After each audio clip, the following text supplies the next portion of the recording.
सम्मानित मंच, विभिन्न संगठनों से आए हमारे तमाम पदाधिकारी, हमारे बुजुर्ग हमारे बीच में बैठे हैं पेंशनर समाज से, और इनका आशीर्वाद हमेशा से हमारे साथ रहे, उनका बहुत बहुत धन्यवाद करता हूँ।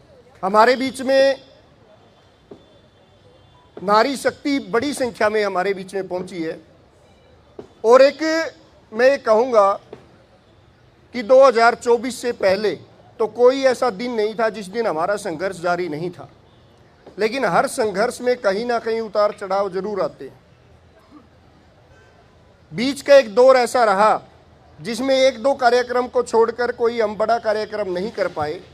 इसी कड़ी में जब हमने साथियों की मीटिंग बुलाई, साथियों से चर्चा की, तो हर साथी का ये विचार था कि अब समय आ चुका है, हमें अपना संघर्ष दोबारा से शुरू कर देना चाहिए।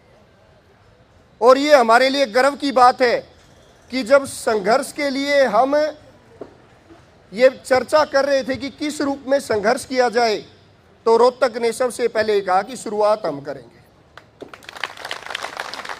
और इस शुरुआत में ही नारी शक्ति की इतनी बड़ी भागीदारी आपकी इस आंदोलन की जीत को और आखिरी पड़ाव की तरफ जाते हो की तरफ संकेत करती है, तो उसके लिए जोरदार तालियां। हमारे साथी बैठे हैं विभिन्न संगठनों के, हमने पहले दिन से एक नारा दिया कि पद विभाग और संगठनों की दूरी बुलाकर हमें अपनी इस भविष्य की लड़ाई को लड़ना पड़ेगा। और निश्चित तौर पर मैं गर्व के साथ कह सकता हूं कि हरियाणा प्रदेश ऐसा प्रदेश है जहां पर तमाम संगठनों ने, उनके पदाधिकारियों ने और उनके तमाम साथियों ने पेंशन आंदोलन में बढ़ चढ़कर हिस्सा लिया। उनके भी हम पहले भी धन्यवादी थे और आगे भी हमेशा धन्यवादी रहेंगे। हाँ, उतार चढ़ाव होते हैं, कई साथियों से नाराजगियां होती हैं, कई साथियों से ज़्यादा लगाव हो जाता है, वो एक अलग बात है। लेकिन उन सब चीज़ों को बढ़ाकर जब हम एक परिवार होते हैं, तो परिवार में उन उतार चढ़ावों को दूर करते हुए निश्चित तौर पर एक बड़े आंदोलन और बड़े लड़ाई को जीतने की तरफ, बढ़ने की तरफ हमें चलना होगा। साथ हमारे साथी खड़े हैं जिला प्रधान अनिल जी, मेरे से उम्र में बड़े हैं, तजुर्बे में बड़े हैं, लेकिन जब भी इनसे कोई बात होती है, जब भी इनको कोई काम दिया जाता है, तो तन मन धन से उसके ऊपर निश्चित तौर पर लग जाते हैं। तो मैं इनको और इनकी पूरी टीम को आज के इस आयोजन के लिए बधाई देता हूँ, शुभकामनाएं। और साथियों, ये गर्व का विषय है जहां हम विभागीय तौर पर अलग अलग संगठनों में बटे हुए हैं, और ना केवल संगठनों में बटे हुए, हमारे एक विभाग में, एक पद कैडर में भी हमारे कई संगठन हो चुके हैं। एक पेंशन बहाली संघर्ष समिति एक ऐसा मंच है जो तमाम संगठनों को, तमाम कैडर को, तमाम भाईचारे को एक मंच पर लाने का काम करता है। यह हमारे लिए गर्व का विषय है। और अब तो हमारे साथ बिजली विभाग के साथी भी हैं, रोडवेज विभाग के साथी भी हैं, स्वास्थ्य विभाग के साथी भी हैं, शिक्षा विभाग के साथी भी हैं, HSVP के भी साथी हैं।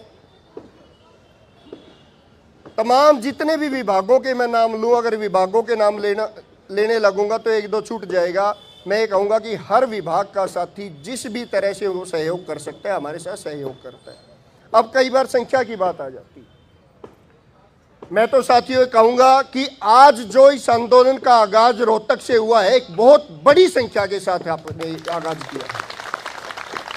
वरना जब 2018 में हमने आंदोलन की शुरुआत की, इसी पार्क में, मानसरोवर पार्क में, ये गवाह है उस आंदोलन की शुरुआत का कि जब हम आया करते थे, यहीं पर बैठा करते थे, 2 से 3 साथी, 4 साथी हम बाहर से आते थे, 2 से 3 साथी यहाँ के, 5 से 6 साथी बैठकर आपस में चर्चा करके चले जाते थे। और यही होता था, अगली बार फिर आएंगे, अगली बार आए तो उससे हम 6 के 12 हुए, 12 के 18 हुए, और आज ये हजारों की संख्या में जो रोहतक में साथी बैठे हैं, ये आपकी सकारात्मकता का परिणाम है।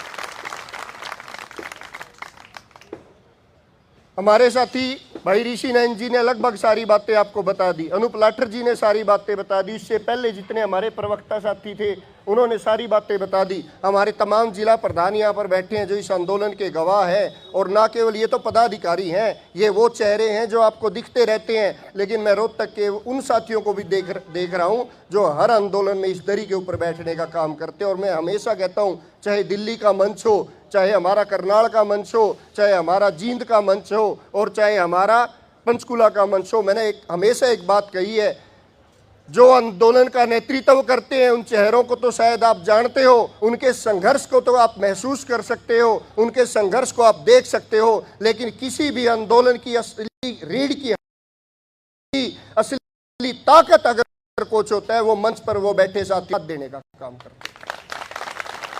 तो मैं आप साथियों का इसके लिए धन्यवाद करता हूं।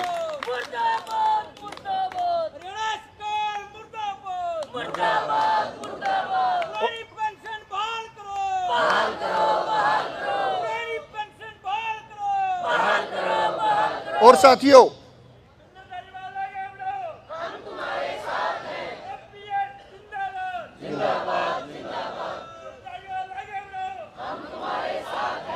सोनीपत की हमारी कार्यकारिणी आपके बीच में, पानीपत की कार्यकारिणी हमारे बीच में पहुंची है, उनका भी धन्यवाद करते हैं, स्वागत करते हैं। साथियों, ये जो अलग अलग जिलों से हमारे साथी आए हैं, कोई कार्यकारिणी के साथी आए हैं, ये इसीलिए आए हैं, ये देखने के लिए आए हैं कि हमारे रोहतक के साथियों ने क्या किया है, क्योंकि इनका अगला नंबर उन साथियों का है और उनके ऊपर दबाव है कि रोहतक से बेहतर करना है तो रोहतक जाके देखना पड़ेगा उनको।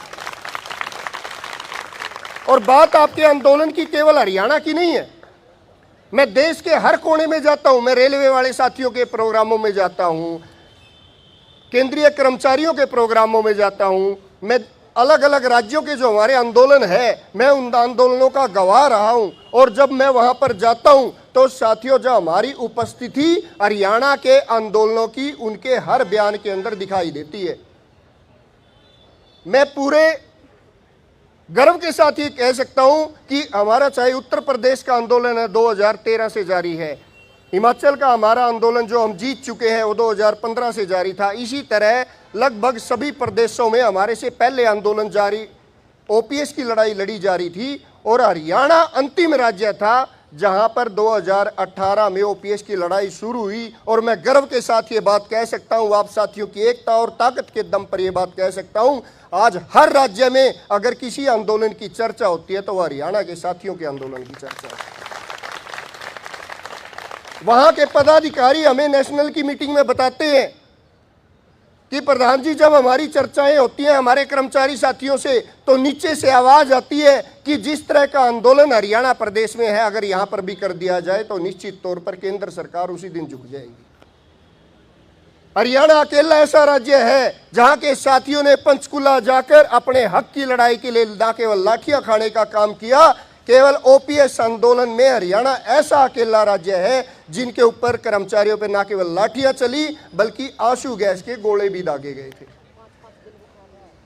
उसके बावजूद भी हमारे साथी अपने मुद्दे को लेकर अडिग रहे, अपने संघर्ष को लेकर अडिग रहे। और इसका परिणाम रहा, जैसा कि नैन साहब ने कहा, कि प्रधानमंत्री जी जो मन की बात केवल रेडियो पे करते थे, उन्होंने कुरुक्षेत्र में आकर ओपीएस के ऊपर चर्चा करने के लिए मजबूर हो गए थे। ओपीएस की घोषणा तो बाद में हुई है, केंद्र सरकार ने बाद में कैबिनेट में पास किया, उससे पहले हमारे चुनाव के दौरान कुरुक्षेत्र रैली में मोदी जी ने इस चीज की चर्चा कर दी थी। वो ड्राफ्ट हमारे पास पहले आ चुका था और जैसे ही वो ड्राफ्ट आया, हमने तुरंत सरकार को कह दिया था कि यूपीएस तो ओपीएस से भी खतरनाक होने वाली है, इस चीज के ऊपर हम सहमत नहीं होने वाले। लेकिन सरकार की वही नीति, वही चालाकियां, उन्होंने ऐसे संगठनों को अपने पास बुलाया जो उनके अपने पोषित संगठन होते हैं और उनसे उस पर सहमति ले ली। सहमति तो ले ली लेकिन यूपीएस अडॉप्ट नहीं करवा पाए। ये गर्व की बात है कि देश का कर्मचारी इतना जागरूक है कि जब यूपीएस की पॉलिसी को अडॉप्ट करने के लिए कर्मचारियों पर दबाव डाला गया और उनको कहा गया कि 1 अप्रैल से हम केंद्र सरकार इसको लागू कर रही है और 30 जून तक का समय मिलेगा, उसके बाद आपको मौका नहीं देंगे। साथियों, ये गर्व का विषय था कि 1% कर्मचारी ने भी यूपीएस को अडॉप्ट नहीं किया। सरकार उसी दिन सरकार की नैतिक हार हो गई। बस ये बात समझाने की जरूरत है। हमारे विश्वविद्यालय के साथी बैठे, हमारे प्रधान जी बैठे, हमारे हर आंदोलन में हमारे साथ रहे हैं। इन्होंने ये कहा कि इस आंदोलन को छात्रों के बीच में ले जाने की बात जरूरत है, इस आंदोलन को समाज के बीच में ले जाने की जरूरत है। और मैं तो ये बात कहूंगा कि ये आंदोलन समाज के बीच जा चुका है, बस उस समाज को अपने साथ जोड़ने की जरूरत है। आप खुद समाज का हिस्सा हैं, आप खुद उस समाज के भागीदारी रखते हैं उस समाज में, और उस समाज में चाहे आंदोलन हो, चाहे उस समाज का कोई भी कार्य हो, कर्मचारियों की भागीदारी होती है तो निश्चित तौर पर पूरा समाज आपके साथ खड़ा होगा, क्योंकि उनको पता है कि ये आंदोलन उनके आने वाली पीढ़ी के भविष्य का भी है। मैं लंबी चौड़ी और ज़्यादा बात नहीं करूँगा, क्योंकि अब आप काफ़ी लंबे समय से बैठे हो। 9 बजे का समय था और लगभग 11:15 हो चुके हैं। अभी हम डीसी महोदय को ज्ञापन देंगे, और आपके लिए एक अच्छी बात यह है कि आजकल हर जिले का जो चाहे डीसी है, चाहे एसडीएम है, चाहे एसपी है, वो सारे के सारे एनपीएस से पीड़ित अधिकारी हैं। बस इतना सा अंतर है कि हम यहाँ पर बैठकर सरकार के सामने आवाज़ उठा सकते हैं, अपनी आवाज़ ऊंची करके इस सरकार को सुना सकते हैं, वो नहीं सुना सकते। पुलिस वाले साथी भी जिन्होंने लाठियां चलाई थी, आंसू गैस के गोले चलाए थे, उनको भी बाद में ये पछतावा जरूर हुआ होगा कि आज जिनके ऊपर हमने लाठियां चलाई वो उनके भविष्य की लड़ाई लड़ने के लिए आए थे। तो साथियों, आपसे निवेदन करूंगा, हमने प्रोग्राम का नाम भी लिखा है ओपीएस संकल्प मार्च। इस कार्यक्रम का हमने नाम ही रखा है कि ओपीएस संकल्प मार्च। इस संकल्प का महत्व ये है, इस मार्च का महत्व ये है कि आज इस मार्च में शामिल होकर हम एक संकल्प लेंगे कि जब तक ओपीएस की लड़ाई जीत नहीं ले जाती तब तक हम इस आंदोलन का हिस्सा रहेंगे, और न केवल इस आंदोलन का हिस्सा रहेंगे, अपने साथियों को भी, अपने भाईचारे को भी, अपने परिवार को भी और अपने समाज को भी इस आंदोलन से जोड़ने का संकल्प लेंगे। इसी उम्मीद के साथ मैं हर साथी से हाथ उठा के आपसे सहयोग की अपील करूंगा कि आज एक दिन का आपका प्रोग्राम नहीं था, इसके बाद जिस भी जिले में कार्यक्रम है आप यहाँ बैठे भी उस जिले का सहयोग कर सकते हो। उस जिले में आपका जो रिश्तेदार है, आपका जो भाईचारा रहता है, आपका कोई जानकार रहता है, तो उसको अगले रविवार को सिरसा में जो हमारा कार्यक्रम होना है उसमें जाने के लिए प्रेरित करें, इस आंदोलन से जुड़ने के लिए प्रेरित करें, और अपना मन बनाएं कि 7 फरवरी को हम अपने परिवार के साथ कुरुक्षेत्र जाकर मुख्यमंत्री जी से ओपीएस बहाली की मांग करेंगे, और उसमें भी आपका सहयोग यही रहेगा कि आप अपने साथ कम से कम 10 साथियों को जोड़ने का काम करेंगे। इसी आशा और उम्मीद के साथ मैं आप सभी का धन्यवाद करता हूं। पुनः हर साथी का जिसका नाम ले लिया उनका भी, और जिसका नाम नहीं लिया गया उनका मैं ज़्यादा धन्यवादी हूं, क्योंकि मैं तो एक बात शुरू से कहता हूं भाई, नाम चाहिए या पेंशन? नाम चाहिए या?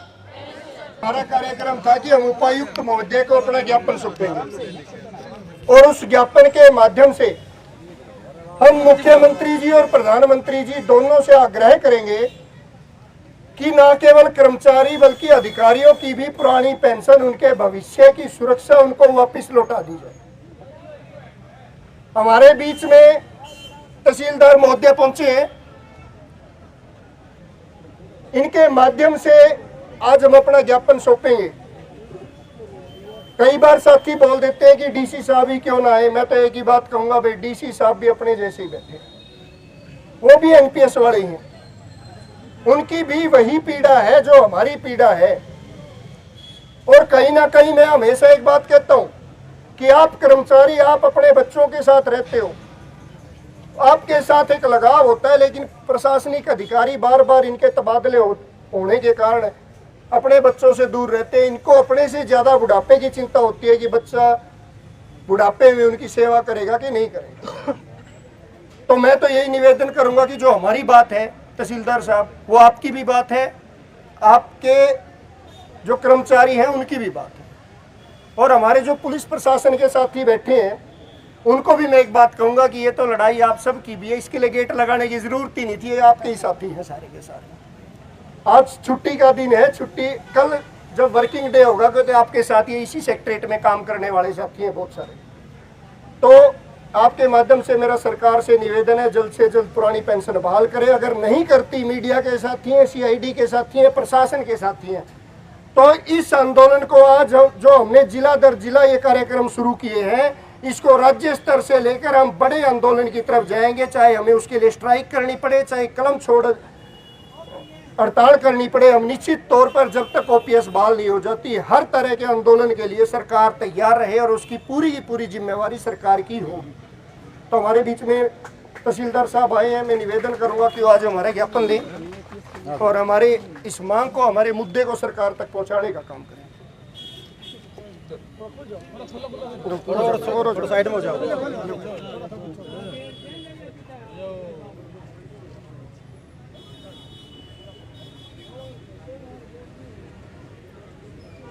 बहुत ही